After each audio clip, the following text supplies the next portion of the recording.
It all began on the coldest morning of my life, the kind of morning that makes your bones ache and your heart race with fear, though you don't know why yet. I was sipping my tea staring blankly at the newspaper, when a chill ran down my spine, not from the wind outside, but from a sudden horrifying realization.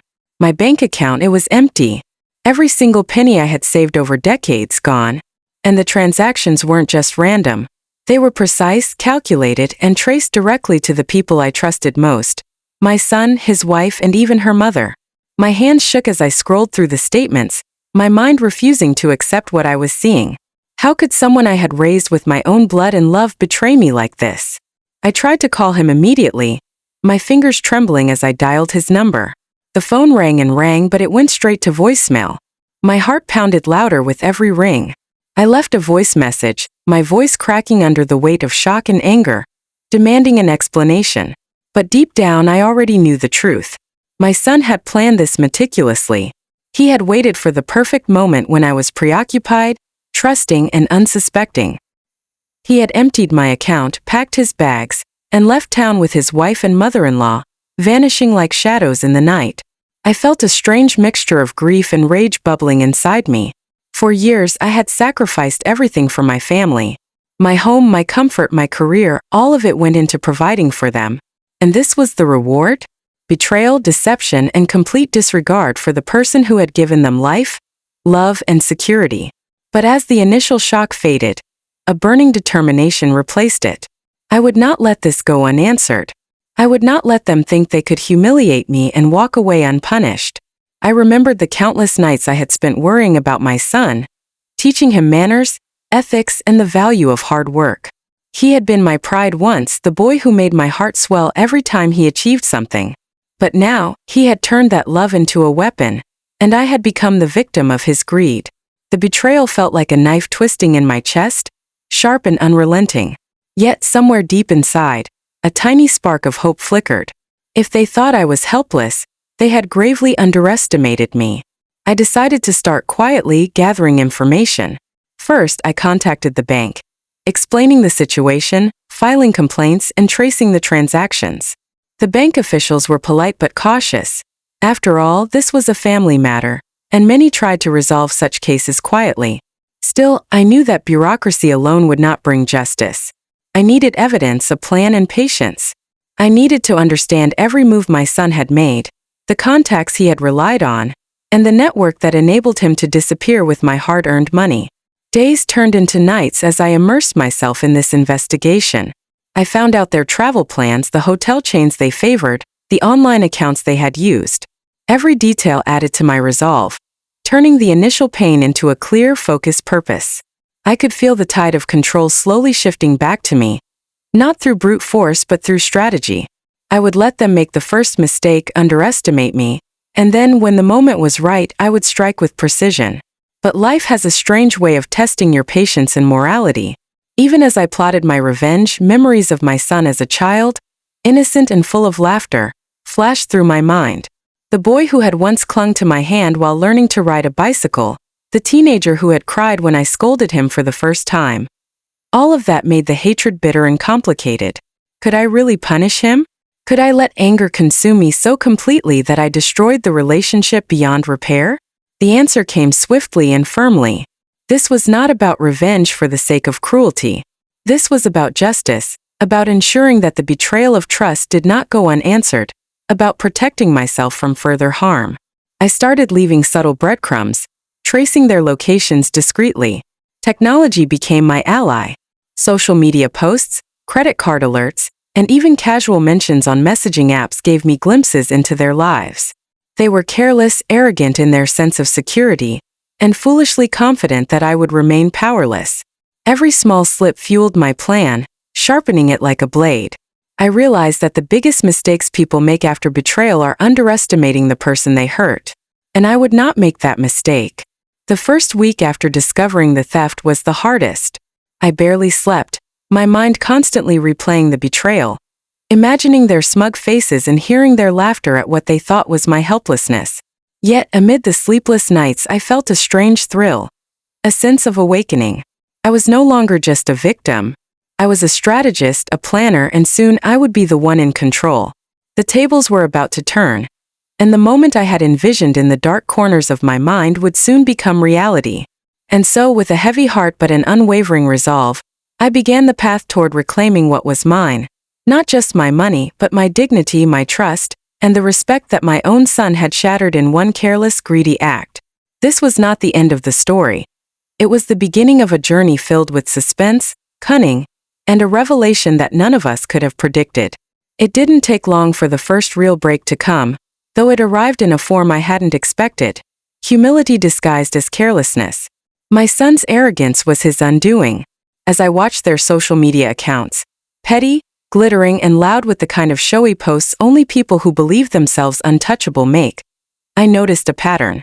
They liked the same obscure boutique hotels, the same trendy cafes, and they used the same travel app for bookings. Small things, but in the right hands, small things become clues. I started connecting the dots.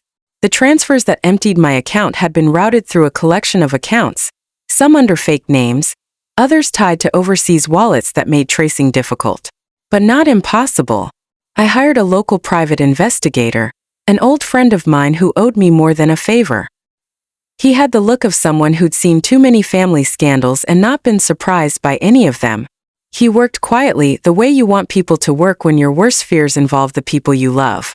Within days, he gave me a folder that felt heavier than any bank statement. Screenshots, receipts, IP logs, and a shaky timeline that spelled the path my son had taken. The trail ran through a network of convenience, cash pickups at allied shops, a courier who preferred mornings, and a middleman with a laugh that I could hear in every recorded phone call. The middleman was the link I needed. He wasn't a criminal mastermind. He was a small-time hustler with a taste for easy money and a family to feed. He bragged about living large and, crucially, he liked to be recognized. My investigator fed him information slowly, watched him squirm when the pressure came, and when he finally cracked, he told us where the money had gone, how some of it was already spent on frivolous things, and how the rest had been invested in a hurried, poorly planned business venture, one run, ironically, by the mother-in-law. Holding that file, something inside me changed. This was not only betrayal, it was a carefully constructed lie. They'd framed the story to look like a joint decision, like a reckless adventure, but the receipts showed a pattern of premeditation. They had chosen greed over gratitude, and the cold efficiency of their plan stung me more than the money ever did. Yet knowing where the money traveled only complicated things. I could storm into their lives. Confrontations are satisfying in movies, but real life required patience. There were legal steps to take, paper trails to secure, and most importantly, a way to make them feel the weight of their actions without resorting to public humiliation that would shred any chance of recovery or dignity. I wanted justice, yes, but I still had a line. My son was my child, and even now bitterness couldn't erase the years of love. So I began crafting a plan that used law, leverage, and a little theater. First, we compiled a detailed case file for the bank and the police. Timestamps, withdrawals, beneficiary accounts, and the confessions the middleman provided. The bank moved faster than I expected, freezing suspect accounts and initiating reversals where possible. Some money trickled back. It wasn't everything, but it was enough to feel like a victory. A small taste of order returning to my life. Next came the softer work, subtle pressure. I reached out to people my son and his wife had wronged indirectly. Landlords who'd been promised rent, suppliers who'd been paid late, and acquaintances who had received gifts likely bought with stolen funds. I didn't berate them or cry for sympathy. I simply laid out facts and asked for their help in tracing purchases. People like to be on the side of truth when the truth is presented calmly. Their cooperation revealed more purchases, more bank routes, and a pattern of poor choices masked by expensive masks. Somewhere in the middle of this, my son called. I heard it ring and my hand hovered over the phone. Part of me wanted to yell until my throat was raw. Another part was curious. What story would he tell? When I answered, his voice was a practiced mix of desperation and excuse. He claimed they left because he needed space, blamed his wife's mother for bad advice, and said the money was used for investments that would come back tenfold. He sounded like a man trying to convince himself. I stayed calm, my responses measured. I let him ramble until he was tired, then asked for a meeting that he agreed to, perhaps thinking I'd been softened by the partial reversals. I arranged the meeting in a neutral place, a cafe with soft lighting and glass walls, public enough to prevent scenes, private enough to let truth breathe. When he arrived, his appearance was tidy but worn. The bravado I had seen in posts seemed to have been replaced by a hollowed-out anxiety. The sight of him, my child, felt like a physical blow. I didn't launch into accusations. Instead, I described the facts plainly, like a prosecutor laying out a case. I watched his face as the receipts and bank statements slid across the table. He flinched the way someone does when a long-ignored fault line finally moves. He begged, he promised, he offered the sorts of apologies people craft in the heat of being cornered. But apologies don't refill bank accounts or mend nights of worry. I told him what I wanted. A full accounting, cooperation in reversing transactions where legally possible, and restitution for the remaining losses. I wasn't interested in theatrics. Legal channels had to be respected. Laws existed for a reason. He agreed, hollow promises spilling from his mouth, but I could sense the tremor of fear. The meeting gave me something else I hadn't anticipated: information. In his haste to plead, he mentioned names, dates, and an address in a town 2 hours away where he had hidden some paperwork. That was the opening I needed. I left the cafe with my heart heavy but my purpose steady. The next phase of my plan would require travel, careful timing, and a confrontation with the mother-in-law who had donned the authority of matriarch to mask greed. I called my investigator and told him to prepare for a respectful visit. Not a raid, but the kind of knock on the door that forced secrets into daylight. As I drove away, watching my reflection in the rearview mirror, I felt the peculiar coiled tension that comes when someone steps from the passenger seat of their own life and takes the wheel back. This path would be messy, painful, and filled with choices that would test the limits of mercy. But I was ready. The betrayal had carved a new map for my days, and I intended to follow it all the way to the truth. The drive to the town where my son had hidden crucial documents was quiet, yet my mind was anything but. Each mile felt heavier than the last, weighed down by memories of trust shattered and love misused. The town was small, the kind where everyone knows each other. Streets narrow and secrets slip quickly if you aren't careful. I parked a block away from the address I had been given and stepped out, inhaling deeply. The air was brisk, carrying the faint scent of bakery bread and damp earth, a stark contrast to the storm brewing inside me. I walked the rest of the way, every step measured, my presence as ordinary as possible. I needed them to underestimate me.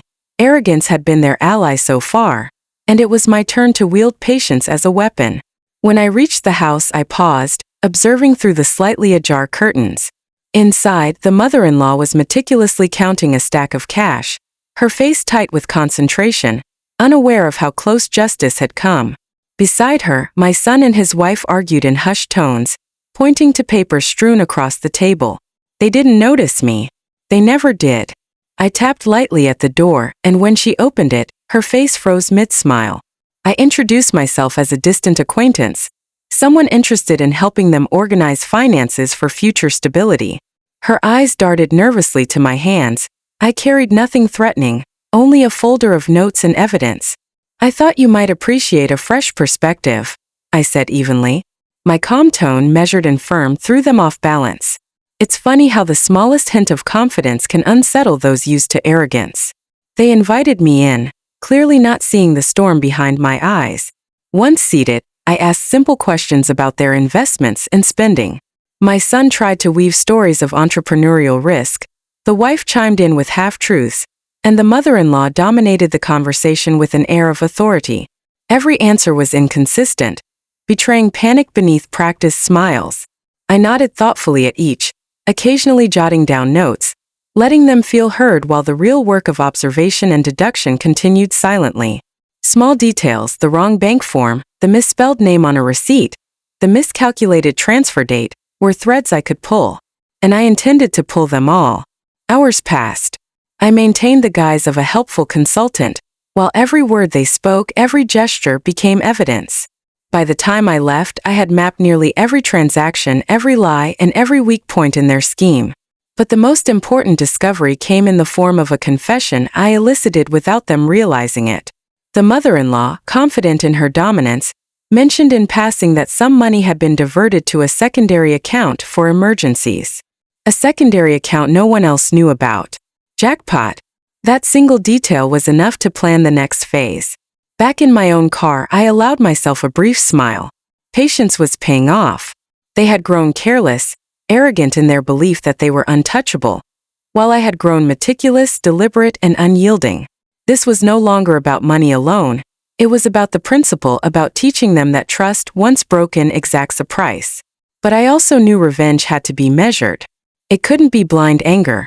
It had to be smart, legal, and satisfying.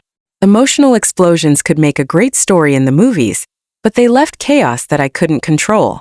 My plan had to be precise.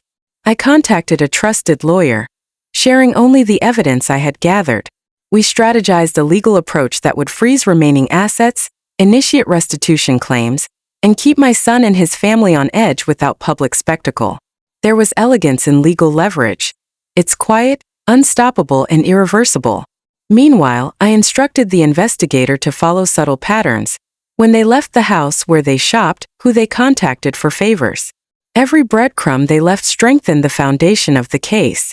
Evenings became my planning hours. While the world slept, I traced each transaction, cross-checked statements, and rehearsed conversations I might have with them in the future. The betrayal had wounded deeply, but it had also awakened a clarity I hadn't felt in years. Every sleepless night was an investment in reclaiming what was mine and ensuring that my son, his wife, and her mother understood the consequences of their greed. Then one afternoon, a breakthrough came I hadn't anticipated. One of their careless financial moves had exposed a hidden wallet they used for minor transactions, restaurant bills, small online orders, and gas station payments. It wasn't the main fortune, but it was enough to prove intent and pattern of theft. I printed every receipt, highlighted inconsistencies, and fed this new evidence to the lawyer. Legal pressure, combined with the strategic revelation, would corner them. The final piece, however, was psychological. I had to make them realize their vulnerability, the fragility of their apparent invincibility. So I devised a small, controlled encounter, a public meeting framed as a casual discussion about repayment plans, in which I would subtly reveal awareness of every lie, every maneuver, and every hidden account. They wouldn't know what I knew yet. They would only feel the weight of scrutiny, the tension that comes from being cornered by someone who refuses to panic. As the days passed, I watched them squirm through social media updates and intercepted messages. My son's arrogance started to crack. His wife's confidence waned. Even the mother-in-law's commanding presence faltered. And I felt something I hadn't expected. A surge of empowerment. This wasn't just revenge. It was reclamation, restoration of dignity and respect. They had assumed I would crumble, that the betrayal would silence me. Instead, it had ignited a precision I didn't know I possessed. By the end of the week, the stage was set. Every account was mapped, every lie documented, every loophole accounted for. The final confrontation was no longer a question of if, it was a question of when. And when it happened, it would not be chaotic or rash. It would be deliberate, satisfying, and irreversible. For the first time since the betrayal, I felt a calm certainty that the balance of power had shifted. My son, his wife, and her mother had made a grave mistake. They had underestimated the person they had wronged. And soon they would learn the consequences of that mistake in a way they would never forget. The meeting I arranged was simple on paper but loaded with intent. I chose a small community hall that doubled as a library during the day, neutral, quiet, and oddly formal, with tall windows that softened the light and made every face look more honest than it felt. I arrived early, the folder with evidence tucked under my arm like armor, and watched as they entered in a careful parade. My son first, shoulders hunched as if heavy with secrets, his wife beside him, eyes darting to the exits, and last, the mother-in-law who carried herself like royalty even when guilt sat on her like a poorly tailored crown. I had invited a few people I trusted, our lawyer, the investigator, and one or two acquaintances who'd been affected by their deception, not to create a show, but to make sure the truth could not be gaslit out of existence. The air smelled faintly of lemon polish and old books. I started the conversation the way you begin a difficult medical diagnosis, with facts. No shouting, no theatrics, just the ledger of truth laid out in crisp, damn detail. I watched them as I spoke, noting how their practiced composure chipped away under the weight of evidence.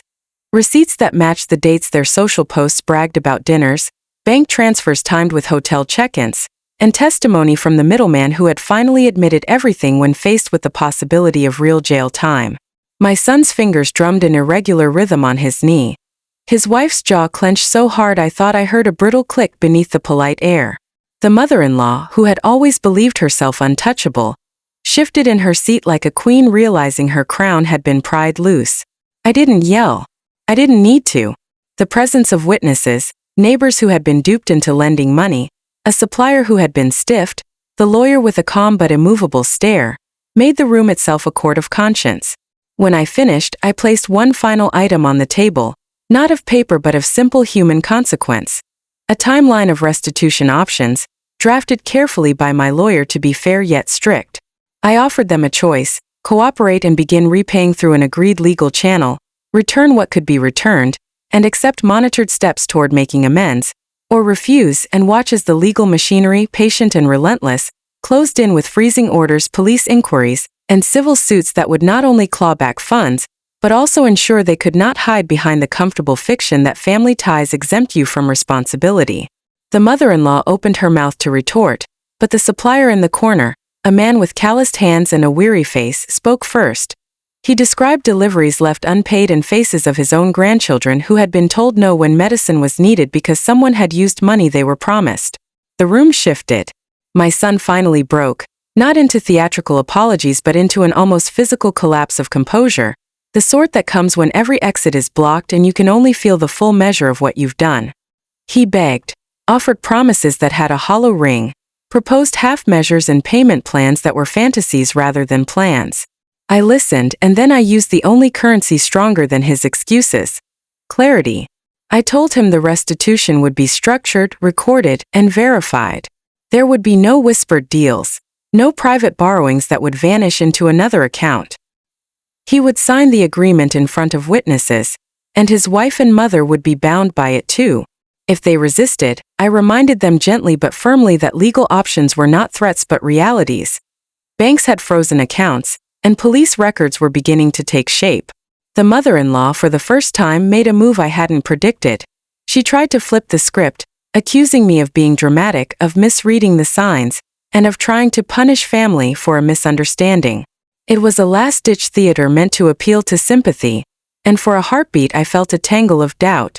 But the supplier's look, the ledger's cold arithmetic, and the middleman's raw recorded voice dissolved her performance. Then came a twist I had not expected, but that would change the shape of everything. During the meeting, my lawyer reported a fresh trace, an offshore transfer routed through a coin-mixing service, a small but deliberate trail that suggested not all the money had been squandered on fleeting pleasures. Some of it had been directed toward an account under a different name, and the account had been used recently. That tiny discovery was a sting. It meant there was a deeper plan, a backup my son and his wife had prepared, and likely people beyond their immediate circle who knew how to launder small fortunes into untraceable pockets. The room went cold with the possibility of accomplices. My son's eyes widened, and for the first time I saw real fear, not for himself, but for what his choices had opened. The mother-in-law tried to mask it by coughing into a handkerchief, but it did nothing to hide her quick, shallow breaths. We ended the meeting with signatures on preliminary documents. They had agreed, shaken, humiliated, and in the face of incontrovertible evidence, cooperative enough to sign. We left with a promise inked under pressure: a repayment plan, immediate reversals where law allowed, and a legal path to pursue the offshore threats. Driving home, I felt the peculiar mix of exhaustion and a tempered triumph. The first round had been won, but the trace of that hidden account lingered like a shadow over the victory. I had baited the trap and they had walked into it, but I also knew this was only the start. The deeper I dug, the more I realized how many hands could be sketched into the ledger's margins, and the more vital it became to prepare for the next revelation, one that would test not only legal cunning but the very loyalties of those around my son. Even after the meeting, I couldn't shake the feeling that a storm still lingered just beyond reach. That hidden offshore account was a whisper of unfinished business, a puzzle piece that refused to fall into place. Every night, I lay awake imagining the money slipping through their fingers like water, the thought of it stirring both anticipation and frustration. I had won a visible victory, but true satisfaction, complete reclamation, would only come when every last cent was accounted for and the betrayal fully exposed. I returned to my home with renewed determination. My investigator and lawyer had compiled a new plan: discreet international inquiries, careful monitoring of financial channels, and slow, methodical tracing of every digital footprint my son and his accomplices had left behind. The offshore account was small, deliberately hidden, but it held significance. It was both a financial lifeline for them and a symbol of their audacity. Every misstep they had made in their haste to appear untouchable would now work in my favor. The next step required patience, subtlety, and the ability to read human nature. I could not storm into banks abroad or issue threats I had no authority over. I needed leverage, allies, and the right moment. I contacted a trusted international financial consultant, explaining the situation carefully, without revealing personal details but providing enough evidence to prompt a thorough review. Meanwhile, I studied my son's behavior, small things: late-night calls, hurried online shopping, the subtle way his wife's face tightened when conversation veered toward expenses. Every twitch, every half-hearted explanation, was a breadcrumb I could follow. Weeks passed. The offshore account had not yet yielded its secrets, but in the meantime, cracks appeared elsewhere. My son grew paranoid, checking locks, asking questions in a voice that betrayed both guilt and fear. The mother-in-law, usually impervious to scrutiny, became overbearing, constantly reminding her daughter-in-law to be careful with spending and social posts. Their arrogance had been replaced by anxiety, and I knew that fear was fertile soil for mistakes. I instructed my investigator to stay close, tracking the minor financial trails that led outward, documenting every transaction and every communication. Then, one evening, the breakthrough came almost by accident. A minor payment, sent from a cafe in a neighboring town, was traced through a series of digital breadcrumbs to a forgotten safety deposit box rented under a pseudonym. My heart raced as I realized the significance. They had physically stored part of the stolen fortune, relying on obscurity and false names. This was the opening I had been waiting for. I coordinated quietly with my lawyer and investigator, planning a legal path that would allow us to access the box under official authority. No confrontation yet, only the promise of discovery, carefully orchestrated to maximize both justice and psychological impact. While the legalities were set in motion, I decided to apply another form of pressure: subtle social exposure. Not public shaming, not gossip, but carefully placed inquiries and reminders that someone was watching. Messages were sent to known associates, hints dropped that legal steps were underway. My son's carefully curated online persona began to crack. He posted less, spoke cautiously, and even tried to explain away minor discrepancies to friends and family. Each act of panic brought a satisfaction that was both sweet and controlled. The lesson was sinking in, and it did not require my voice to shout it aloud. Finally, the day came when legal permission arrived to access the safety deposit box. My son and his family had no idea that authorities would accompany me to collect the contents. I arrived early, folder in hand, calm but alert, ready to watch the moment their meticulous planning crumbled. Inside the bank, the officer handed me the key and waited silently. I turned it slowly, inserted it, and felt the lock click open. What lay inside was both confirmation and closure: stacks of cash, investment receipts, and proof of their deliberate diversion of funds. Every bill, every document was a testament to their planning and their betrayal. The psychological weight of this discovery was as significant as the financial one. I arranged for documentation to be made in the presence of legal authorities, photographs and records taken for both restitution purposes and future proceedings. This wasn't just about money. It was about demonstrating that deceit has boundaries and that trust, once violated, must be confronted directly and decisively. My son and his family had hidden behind arrogance and privilege, but the law, combined with meticulous planning and observation, had caught up with them. When I finally informed them, through our legal intermediary, that the contents had been secured and their plans exposed, the response was a mixture of disbelief, fear, and reluctant acknowledgement. The mother-in-law tried to negotiate, her voice trembling, but every word she spoke only confirmed her knowledge and complicity. My son's face fell. The daughter-in-law finally seemed to comprehend the depth of their recklessness. This was not public humiliation, not spectacle. It was undeniable truth, documented and legally binding. In the quiet that followed, I realized how much control had shifted back to me. The betrayal that had left me feeling powerless and alone was now transformed into a precise orchestration of justice. Patience, observation, and careful planning had turned what could have been a chaotic confrontation into a measured reclaiming of dignity and authority. I had ensured that every action I took was grounded in truth and legality, that no one could accuse me of overreaction or malice. The final phase would come soon, the restitution, the monitored repayments, and the subtle but firm restoration of balance. My son and his family had learned a critical lesson. Betrayal carries consequences, and no deception, no matter how clever, can withstand careful, patient scrutiny. And as I drove home that evening, the wind on my face, the folder of evidence secure in the passenger seat, I felt a sense of peace that had eluded me in the weeks following the initial theft. The path had been hard, the work painstaking, but the satisfaction was profound. Justice had been served, and the first phase of my revenge, measured, deliberate, and precise, was complete. The days that followed were a strange mixture of tension and anticipation. My son and his family were now fully aware that I had reclaimed control of the situation, yet their behavior suggested they were still grappling with the reality of exposure. The mother-in-law, once haughty and untouchable, now tiptoed around conversations with me, her voice carefully neutral, her posture tense. My son oscillated between desperate attempts at justification and silent brooding, while his wife seemed caught between fear and anger, unsure which way to lean. I watched them closely, noting every twitch, every glance, every hesitated word. It was psychological currency, and I intended to use it wisely. I decided it was time to escalate, not recklessly but strategically.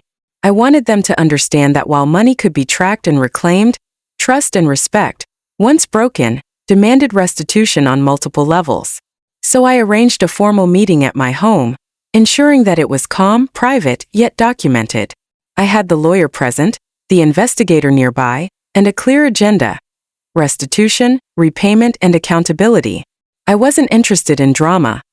I was interested in resolution, and the subtle satisfaction of watching arrogance dissolve into accountability. The meeting began politely with forced smiles and cautious greetings. My son tried to dominate the conversation initially, attempting excuses and partial confessions, but I allowed him only a short leash. I presented the evidence again, not with anger but with clarity, every receipt, every transfer, every hidden account accounted for and documented. Their faces grew pale as they realized the depth of scrutiny, and how impossible it was to wiggle out of the consequences. The mother-in-law attempted a feeble rebuttal, arguing that family should forgive, but the lawyer gently reminded her that forgiveness does not erase legal responsibility, and justice was not personal, it was procedural. Then came the turning point. I outlined the repayment plan in detail, showing how the funds would be returned, the deadlines, and the legal repercussions if they defaulted. I emphasized that compliance was voluntary in tone, but firm in consequence. I could see the realization settle over them like a heavy fog. The game was over and I had the upper hand. My son's bravado dissolved into desperation. He muttered apologies, then more apologies, and eventually sat silently, the weight of his choices pressing on him. His wife's attempts at defense faltered under the clarity of the documentation and the patient, measured pressure I applied. The mother-in-law, who had orchestrated and enabled much of this betrayal, finally slumped into a chair. The proud mask cracked.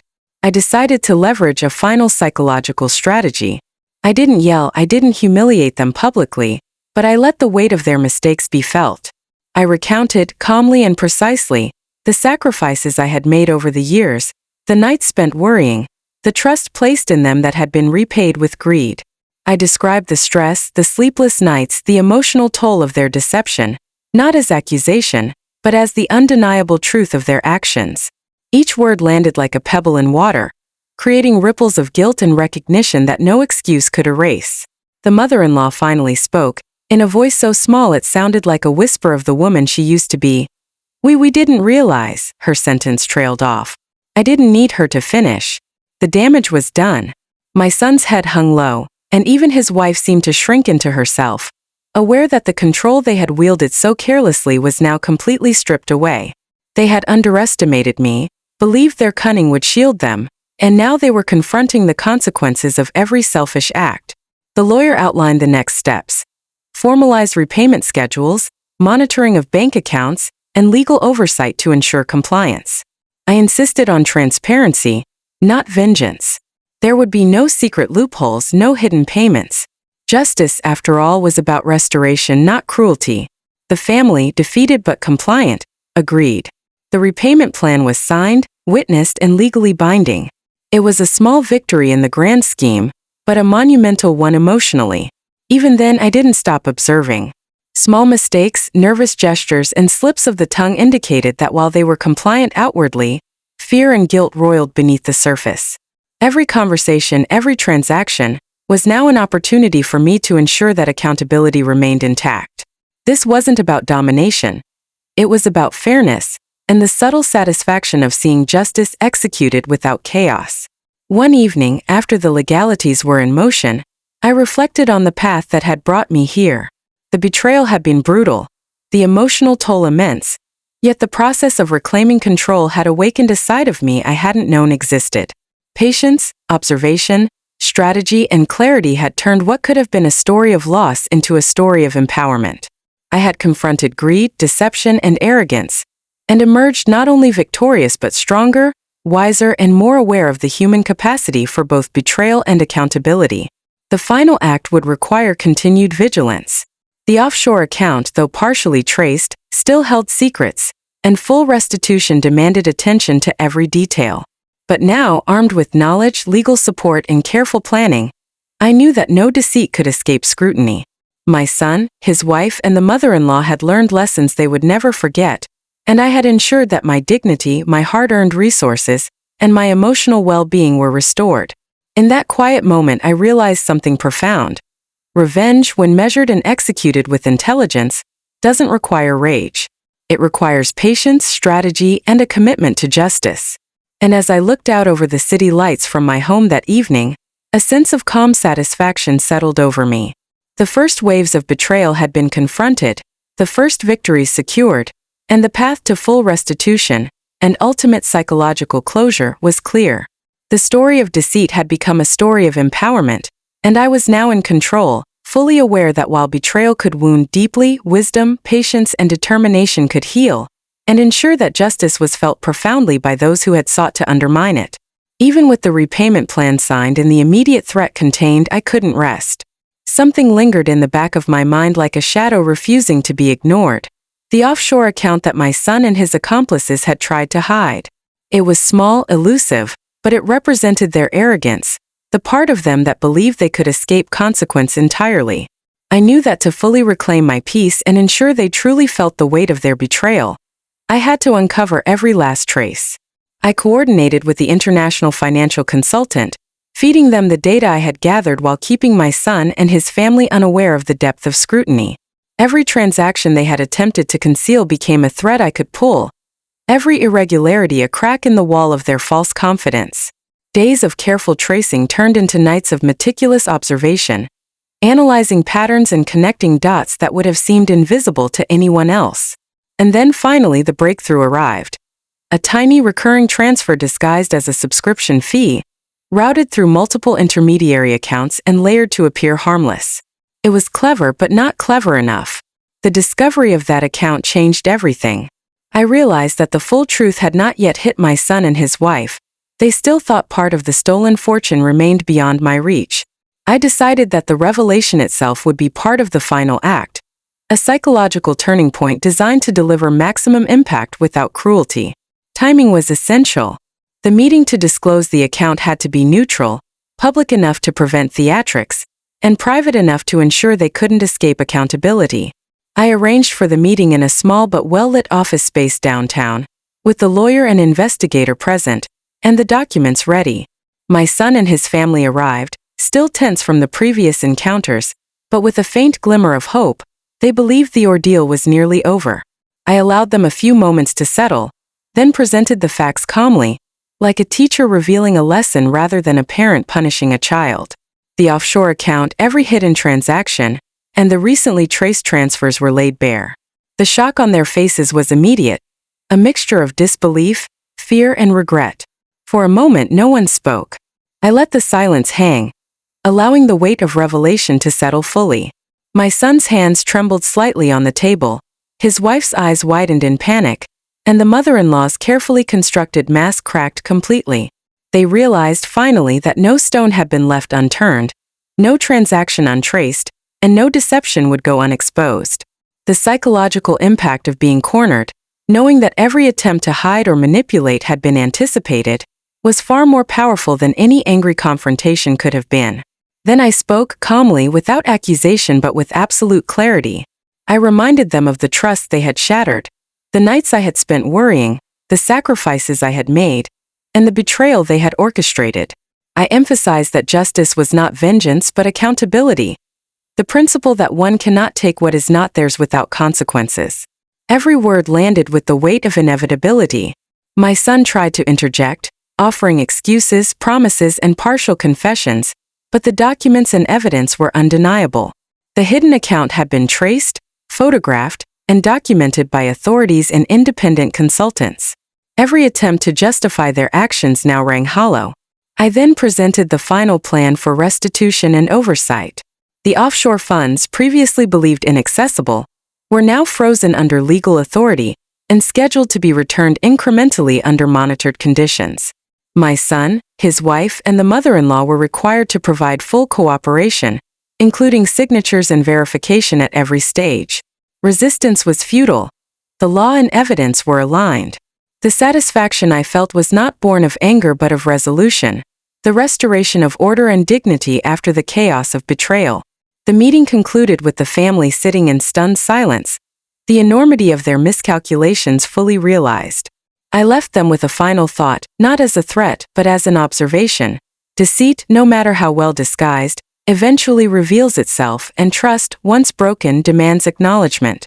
The subtle yet complete exposure of their hidden account ensured that the lesson would not be forgotten. My son and his family had believed themselves untouchable, yet now they were faced with the reality that every action has consequences. Driving home that evening, I felt a sense of closure unlike anything I had experienced in weeks. The betrayal had been deep, but the path from shock to reclamation had been carefully charted. Every document, every traced transaction, every calculated step had reinforced the principle that patience, observation, and strategy were more powerful than anger alone. I had restored what was mine, financially, emotionally, and morally, and ensured that the lesson would resonate for years to come. Yet even as I relaxed into the quiet of my home, I remained vigilant. Oversight of the restitution process was ongoing. My son and his family were now fully aware that any attempt to circumvent the agreements would be met with immediate legal response. The psychological shift in them was evident.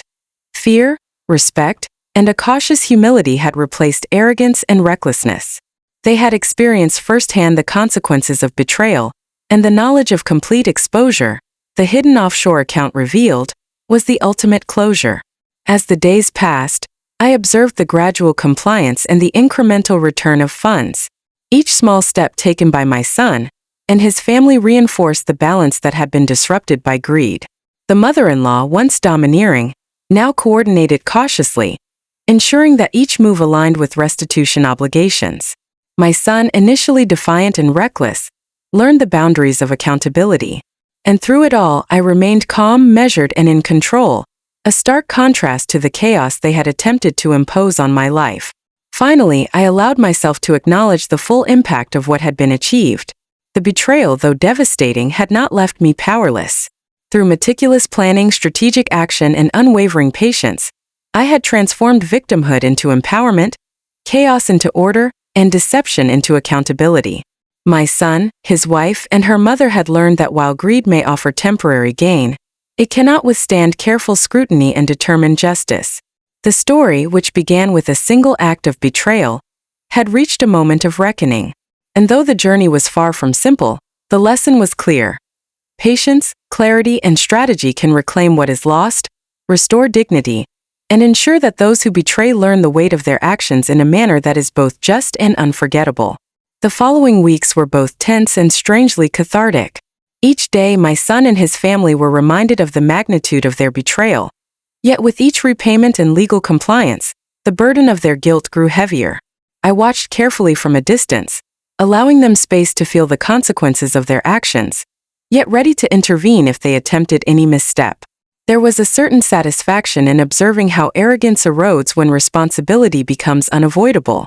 The mother-in-law, once brash and commanding, now approached every interaction with careful humility. Her haughty tone had been replaced by a quiet calculation, a constant awareness that the law and justice were tracking every move. My son, however, was the most fascinating to watch. He had always believed himself clever, untouchable, shielded by youth and a sense of entitlement. Now, with every transaction documented, every repayment monitored, and the offshore account fully traced, he was forced to confront the reality of his actions. He could no longer hide behind excuses, manipulation, or charm. Each day he came to meet obligations, his shoulders grew heavier, his expressions tighter. I realized that the true weight of justice is not monetary. It is psychological. Watching him reckon with the consequences of his greed, seeing him stripped of pretense, was a victory far more profound than reclaiming the stolen funds. The repayments began slowly, structured in carefully monitored installments. At first, there were small delays, hesitations, and attempts at negotiation, but the presence of the lawyer and the documentation ensured compliance. I never shouted, never threatened, yet every payment, every acknowledgement of responsibility, was a clear reminder of the inescapable reality. Deception carries consequences. It was a quiet form of revenge, executed not through rage, but through methodical and relentless accountability. The mother-in-law tried subtle manipulation, suggesting that family should be forgiven, or that some deadlines be adjusted, but I maintained a firm stance, demonstrating that justice requires consistency, clarity, and adherence to agreements. The daughter-in-law's reactions were more complex. Initially defensive and angry, she gradually began to understand the full scope of their misdeeds.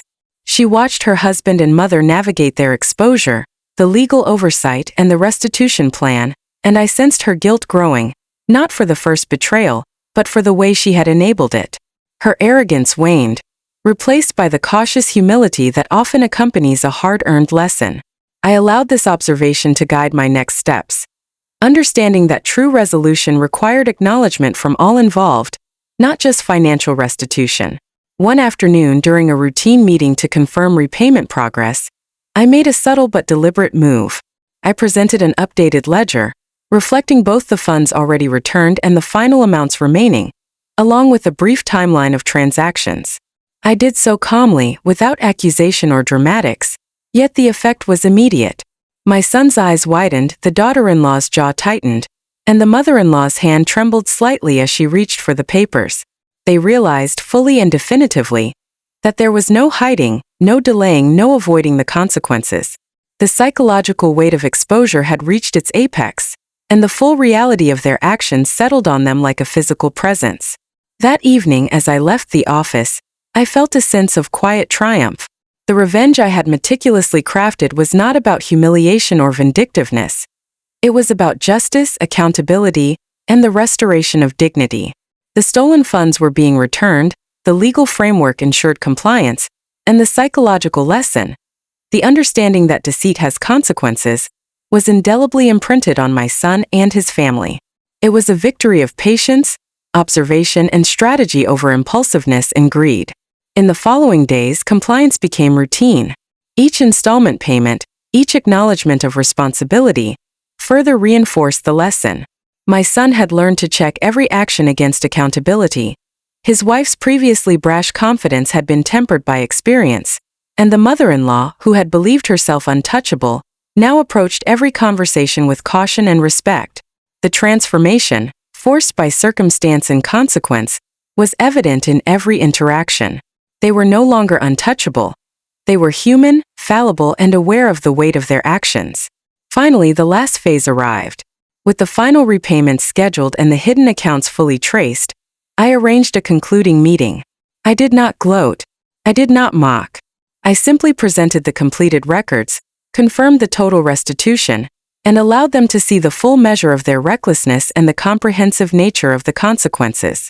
My son, once brash and arrogant, now sat quietly, absorbing the full weight of the lessons learned. The mother-in-law, who had attempted to orchestrate control at every turn, nodded reluctantly, acknowledging the inevitability of justice. Even the daughter-in-law, who had resisted acknowledgement early on, appeared humbled, aware of the cost of enabling deception. Leaving that meeting, I felt a profound sense of closure. The betrayal had been deep, the journey arduous. Yet the outcome was not only a restoration of stolen wealth, but a reclamation of dignity and control. My son, his wife, and the mother-in-law had experienced firsthand the consequences of their choices, and I had orchestrated it with precision, patience, and unwavering adherence to truth and justice. At last, the story of betrayal had reached its resolution. The stolen funds were returned, the hidden accounts revealed, and the psychological impact fully realized. The lesson had been delivered not through anger or chaos, but through strategy, clarity, and measured action.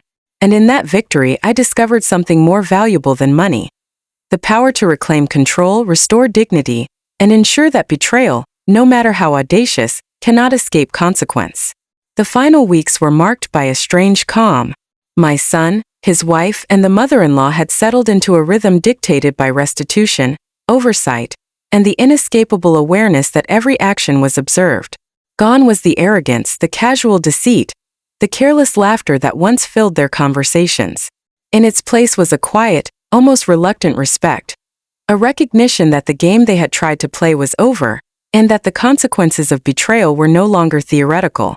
I scheduled one last meeting, not to lecture, not to intimidate, but to bring closure to the long, tense chapter that had begun with betrayal and escalated through deception, patience, and careful strategy. The lawyer and investigator were present, as witnesses to the process and guardians of accountability. My son entered first, shoulders slightly bowed, the mask of confidence entirely gone. His wife followed subdued, her eyes betraying both guilt and resignation.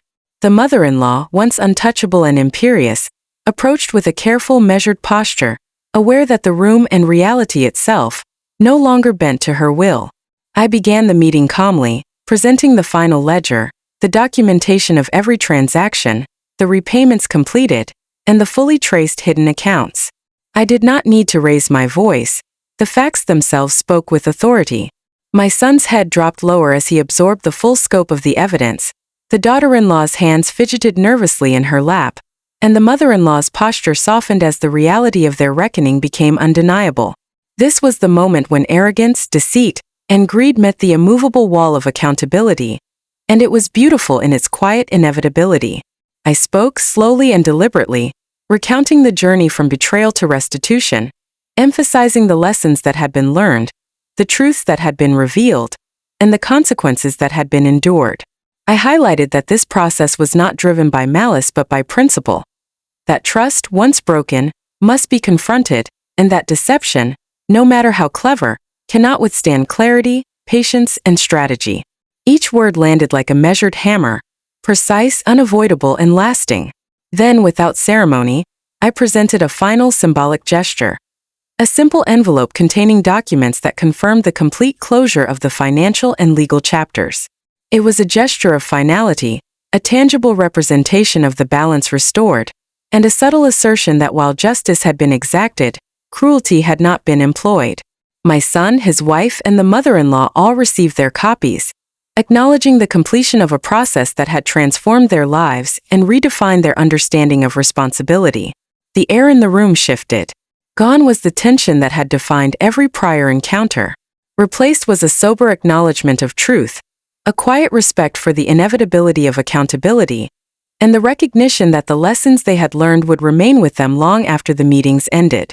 My son spoke briefly, offering an apology that felt genuine, stripped of theatrics and excuses. His wife nodded in agreement, her voice soft, and even the mother-in-law, reserved and careful, offered a statement of acknowledgement. It was not dramatic, it was not sensational, but it was complete. As I left the room, a sense of profound satisfaction settled over me. The betrayal that had threatened to unravel my life had been confronted with precision, patience, and strategy. The stolen funds were fully reclaimed, the hidden accounts exposed, and the psychological lesson, the understanding that deceit carries consequences, had been delivered with clarity and finality. My son, his wife, and the mother-in-law had been forced to face the full measure of their actions, and the result was not chaos but resolution. In the following days, I reflected on the journey. The experience had been painful, exhausting, and emotionally taxing, Yet it had also revealed an inner strength I had not fully recognized. Patience, observation, and strategic action had transformed what could have been a story of loss and anger into a narrative of empowerment, justice, and reclamation. I had confronted betrayal not with rash emotion, but with careful planning, legal authority, and unwavering focus, ensuring that every step was deliberate and every consequence meaningful. The final chapter was quiet. The repayments continued smoothly, the hidden accounts remained exposed, and the family, though forever changed, had accepted the reality of accountability. I no longer needed to monitor every move. The lesson had been internalized, and the balance of power, once disrupted by betrayal, had been fully restored. I felt a sense of peace, a rare calm that comes not from revenge, but from the certainty that justice had been served and that dignity had been reclaimed. Looking back, I realized the true victory lay not merely in reclaiming money, but in reclaiming control over my life, emotions, and sense of self-worth. The betrayal had been devastating, but it had also illuminated the strength of patience, the clarity of observation, and the power of strategic action.